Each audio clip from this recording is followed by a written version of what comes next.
आजच्या महापरिनिर्वाण दिनानिमित्त उपस्थित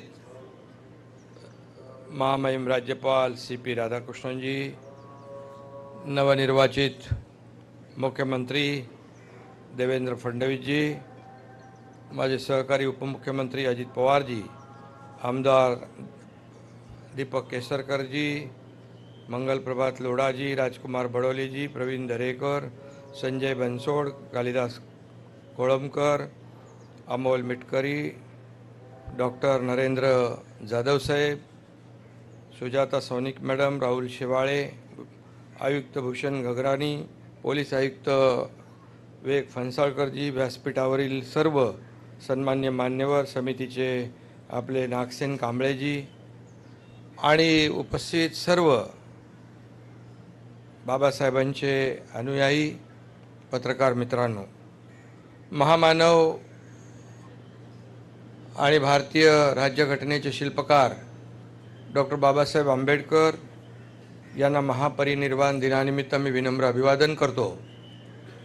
आज खरं म्हणजे देशाच्या कानाकोपऱ्यातून बाबासाहेबांचे लाखो अनुयायी त्यांना अभिवादन करण्यासाठी चैत्यभूमीवर आले आणि त्या सर्वांनाच माझा आदरपूर्वक जय भीम। 68 वर्षापूर्वी परमपूज्य बाबासाहेब आपल्यातून देहस्वरूपातून गेले, तरीसुद्धा त्यांचे विचार आजही आपल्यासोबत आहेत। मुख्य म्हणजे बाबासाहेबांचं संविधान आपल्यासोबत आहे। एकदा मी म्हणालो होतो कि किसी को पैसा मिला तो धनवान हो गया, किसी को ताकत मिली तो पहलवान हो गया, और किसी को बाबा साहेब मिले तो वो इंसान हो गया। आणि आज आपण इथे जमलेलो सगळे एक माणुसकीचा धर्म पाळण्यासाठी जमलेलो आहोत। कालच आझाद मैदानामध्ये ऐतिहासिक असा शपथविधी झाला। मंत्रिमंडळ पदाची आम्ही शपथ घेतली, देवेंद्रजींनी मुख्यमंत्री पदाची शपथ घेतली, मी आणि अजितदादांनी उपमुख्यमंत्री पदाची शपथ घेतली। खरं म्हणजे ती शपथ होती संविधानाची आणि बाबासाहेबांच्या खरं म्हणजे संविधानाची होती। कालच्या समारंभातही बाबासाहेब होते आणि आज तर आहेतच।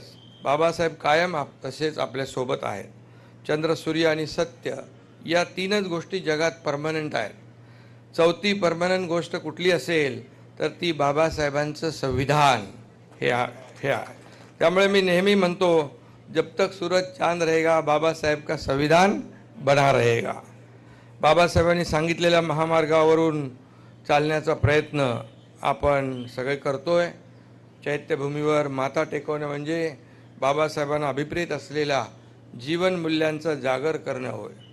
मी नेहमी म्हणतो, एक सर्वसामान्य कार्यकर्ता आहे। समाजकारण करता करता आम्ही सगळेच जण राजकारणात कसे आलो ते आम्हाला कळलं नाही।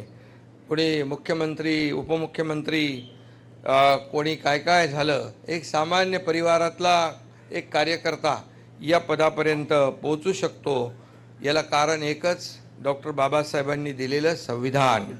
आणि सामान्य कुटुंबातली व्यक्ती आज देशाचा प्रधानमंत्री होऊ शकते, आदिवासी भगिनी राष्ट्रपती होऊ शकते। हे सारं शक्य झालंय ते केवळ आणि केवळ बाबासाहेबांच्या संविधानामुळे। आणि म्हणूनच बाबासाहेबांचं संविधान नेहमी सत्ताधाऱ्यांना जागं ठेवतं, झोपू देत नाही। आणि म्हणून आम्ही सतत जागृत राहून काम करत राहिलो। 2.5 वर्षाच्या मागचे सत्ता हे समाज परिवर्तनाचं हत्यार आहे असं बाबासाहेब सांगायचे।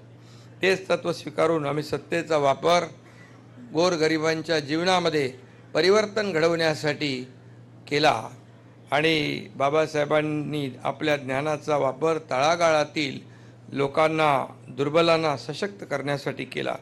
आणि त्यासाठीच आपल्या सरकारने देखील लोककल्याणकारी योजनांच्या माध्यमातून दुर्बल घटकांना सशक्त करण्याचा प्रयत्न केला। त्यामुळेच मगाशी अजितदादा म्हणाले, निवडणुकांमध्ये देखील जनतेने ऐतिहासिक मॅन्डेट दिलेला आहे आणि आता म्हणून आमची सगळ्यांची जबाबदारी वाढली आहे। राज्यातील जनतेच्या आयुष्यात आनंद निर्माण करण्याचे आमचे प्रयत्न यापुढे अधिक वेगाने सुरू राहतील। आणि मी आपल्याला इथं मुख्यमंत्री आहेत, त्यांच्या नेतृत्वात आम्ही टीम म्हणून या ठिकाणी राज्याला पुढे नेण्यासाठी, राज्याला प्रगतशील बनवण्यासाठी आणि राज्य कायम देशामध्ये एक क्रमांकावर ठेवण्यासाठी कायम आम्ही परिश्रम घेऊ. गेल्या सप्टेंबर महिन्यात मी बौद्ध भंतेजींचं चिवरदान देऊन सन्मान केला. जगातच सध्या जे युद्धाचं वातावरण आहे त्यावर बुद्ध विचार हा एकमेव उपाय आहे असं मला वाटतं. आणि म्हणून महापुरुष इतिहास घडवतात, पण डॉक्टर बाबासाहेब आंबेडकरांनी अपमानकारक जीनं जगणाऱ्यांमध्ये स्वाभिमानाची फुंकर घालून इतिहास बदलला. आणि म्हणून ते फक्त ज्ञानी नव्हते, तर आपल्या विद्वत्तेचा उपयोग त्यांनी तळागाळीतील लोकांना, दुर्बलांना सशक्त करण्यासाठी केला. त्यांनी केवळ भारतातच नाही तर जगभरातील शोषित, पीडित, वंचितांच्या हक्कांना, मानवी प्रतिष्ठेला वैचारिक संघटनात्मक बळ मिळवून दिलं. आणि म्हणून दलित बांधवांमध्ये शेकडो वर्षापासून रुजलेली न्यूनगंडाची भावना काढून टाकली. आज दलित बांधवांमध्ये जो आत्मविश्वास निर्माण झाला आहे, या सगळ्याचं श्रेय बाबासाहेबांनाच जातं. आणि म्हणून मी आपल्याला एवढंच सांगतो, अशा संविधानाच्या आधारावर आपल्या देशाचा कारभार चालतो, आपल्या राज्याचा कारभार चालतो.